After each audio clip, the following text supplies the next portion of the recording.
Yo, yo, yo, yo, yo, yo. Hip Hop Heist. Let me make sure everything's right. Make sure my levels is tight. You feel me? We here. Hip Hop Heist. It's Wednesday, September 27th, 11 p.m. We gonna start this stream. So the homie let me know that Jay Diggs was on No Jumper. And he just, got to finally tell his story on this big platform. You feel me? 4.6 million subscribers. So it's a big look for Jay Diggs. Little backstory. I mean, that's Mac Dre's best friend. They grew up together. They was doing the bank robberies. And yeah, we'll let Jay Diggs tell the rest. But yeah, Hip Hop Heist, like and subscribe. We are back, man. Yeah, we here. It's been a couple weeks, which is definitely a testament to life and how you move. Because when you are ready to move, you move, and that's it, man. So yeah, Hip Hop Heist. Do not get caught in the crossfire. Do not let it hinder your path. You feel me? So yeah, let's get into it. Jay Diggs, part 1. With my right hand man Sharp. Yes, sir. And we have decided to sit down with the legend. It's epic. Jay Diggs. Hey, in the building. Whoa. Ooh, that's crazy. Introduce us to your right hand man here. Big Don. Call me Big Don, man. Yeah. Romper Room gang, man. Let's go. Yeah. Hey, very, very nice to have you in here. How you living? Pretty good, man. I can't complain, man. Just appreciate the time. Yeah. How was the tour? It's still going, but it's been good so far. I just got out of Kansas City, Tulsa, running around everywhere. I gotta be in Seattle tomorrow. Oh yeah? Yeah. You got another show out there? No, I got some promo and video shoot on. Oh, okay. Yeah. I wasn't being in Kansas City. That had to be a little. Oh, it's always, bro. That's one thing about it. They love us out there, man. Yeah. I get a turnout out of this world anytime I go through Kansas City, bro. That's one of them spots, man. That, over the last for me, it's been since probably about 2006, probably like '06 when my movement started out there. It's been gravy since. Yeah, they went crazy. We had that thing filled up. That's live right there. What you got next on the list? Where you going? Just a couple dates. Yeah, I got Kansas City. I got Seattle. From Seattle, I'm heading down to Portland. Portland, Oregon. I got a show in Portland. From there, I'm headed be back in California. I got to open up my hair shop. I got a brand new hair shop I'm opening up in Sacramento, hair studio. So I'm doing that. What kind of hair shop we talking there? It's a hair studio. You know what I mean? It's just barbershop slash hair shop for women too. Okay. You know what I mean? Yeah, it's in Sacramento. So Nice, that's though. a lot. Upscale, real upscale though. It's real nice. Yeah, real upscale. You know what you're doing. Yeah. That's how you constantly keep them coming through Yeah, the you're door. gonna feel like royalty. When you pull that thing, you're gonna feel like royalty.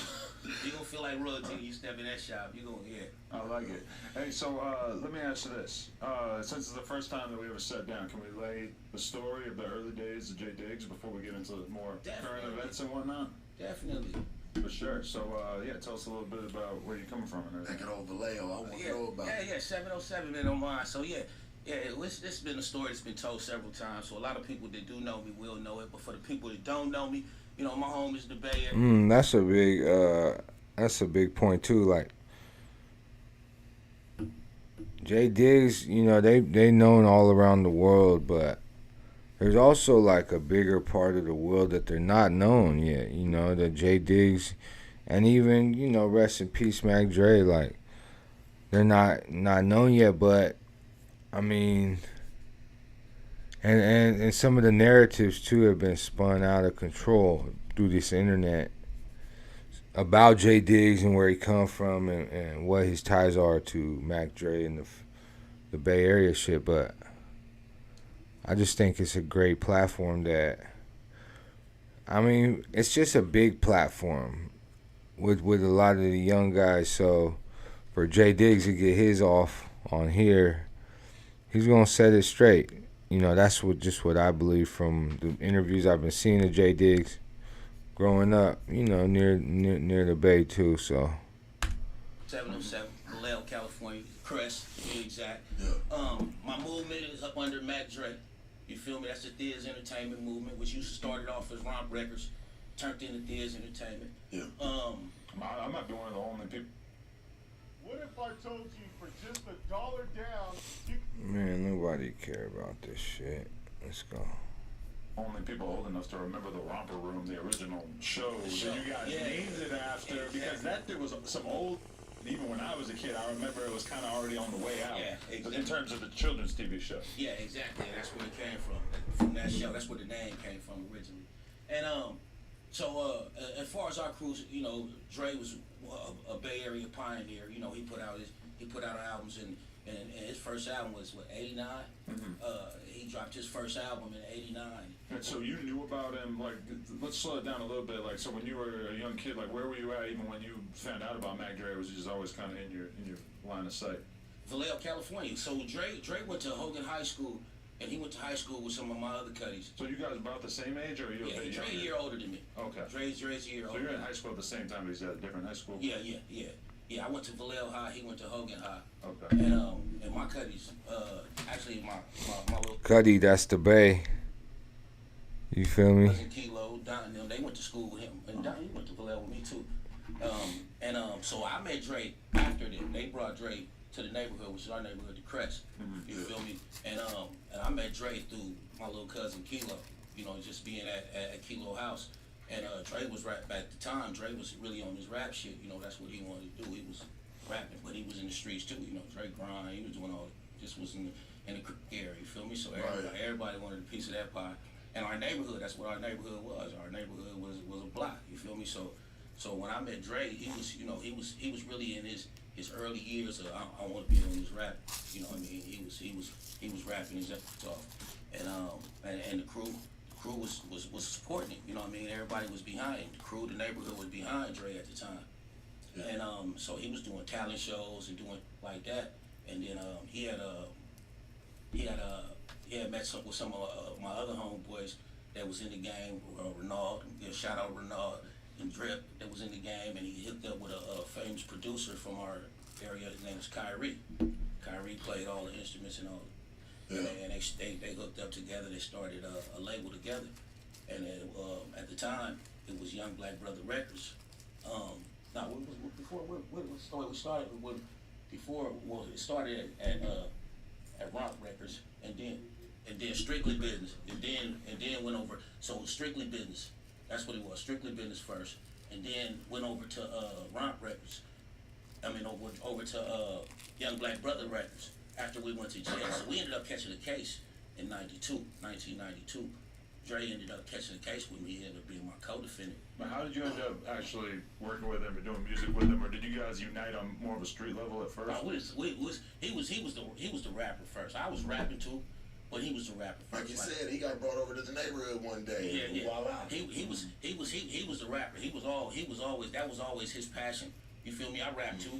Is Adam taking the narrative? Let's check that out. It just kind of seemed like Adam taking the narrative.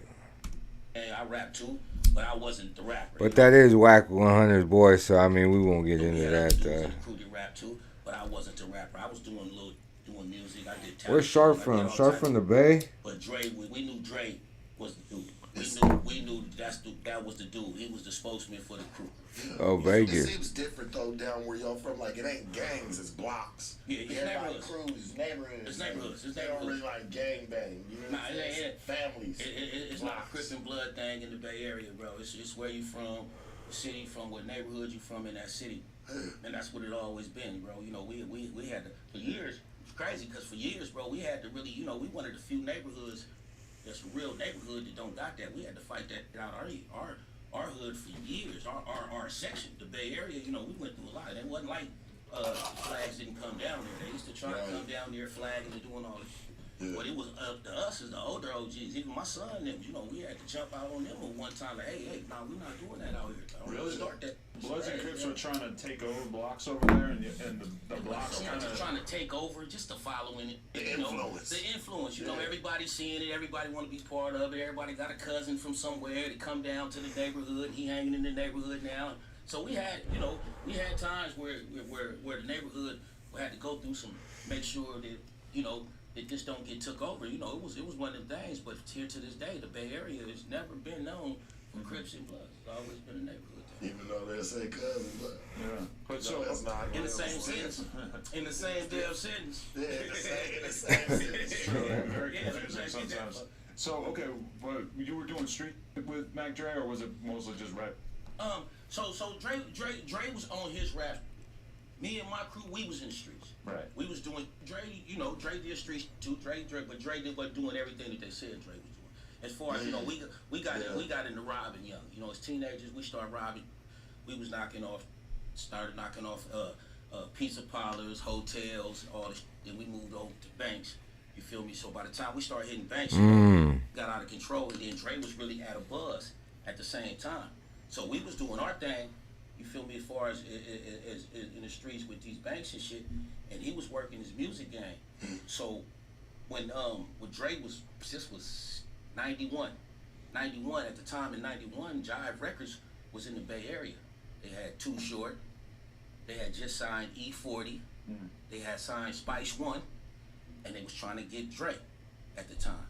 So when all that was going on, but we was hitting licks, and Unsolved Mysteries came in. It was to the point where it was so fucked up. We was tearing shit up so bad. Unsolved Mysteries came in and ran an episode of us in the Bay Area with the bank robberies. Was that exciting or was it upsetting? I mean, of course, A little bit of both? you're doing the shit. Yeah, it was upsetting. It was at the same time. It was like crazy that they was coming covering our story. Like, look, Yeah, they was on Unsolved Mysteries for the Romper Room Pizza Parlor little episode. Damn, that's got to be weird too. Having that shit while you doing that shit, they run a program on you. he came to Vallejo and filmed. You know what I mean? At spots in Vallejo, the whole series and all the shit. But were you like, oh fuck, we gotta stop doing this? It's on TV. No, because we really, and it's a crazy story. So Some niggas be in too deep, Adam. By the time that happens, bro, it's like, No, but wow. he did a quick succession from like Round Table Pizza to the bank robberies, from what I understand. Yeah, that it niggas accelerated stepped very they quickly. motherfucking game up. And it's hard to go back to $400 out the cash register when you just hit it for 40 grand or whatever, right? And then it's like anything else. If they doing Unsolved Mysteries, then they don't really know much, And that's how we was feeling at the time. We was like, it was crazy because when the night that the Unsolved Mysteries shit aired, I had actually walked in my mom's house, and I walked in, and my family was. Yo, this beard is crazy. Yo, cuz look crazy. Holy shit. Do not fuck with this guy.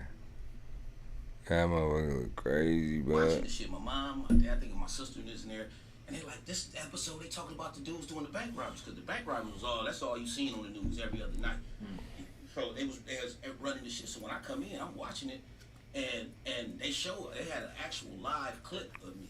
They had an actual live clip of me running up. At the time, it was they was showing a Round Table Pizza place that got robbed, and that was in Hercules, California. So they had showed a live clip. I had a jumpsuit and a mask on, of course. Wow. And me, I'm seeing myself. That's crazy. I'm looking at my palms sweating, my mama and them watching. I'm like, to me, I'm feeling like, ooh, is my mama seeing this shit? Did she see what's going on? And I was shook up, but they never said nothing. They never was suspicious, never felt like it was me at the time.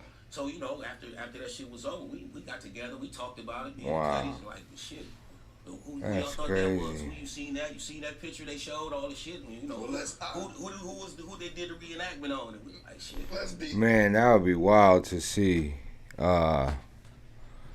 With your family watching, mama, grandmama watching. Oh man, I couldn't even think. I couldn't even imagine. And that's you on the TV, and they look at you, and you look back at them, and they just go on about their business, man. That's crazy. Yo, we about to get into part 2 coming up here.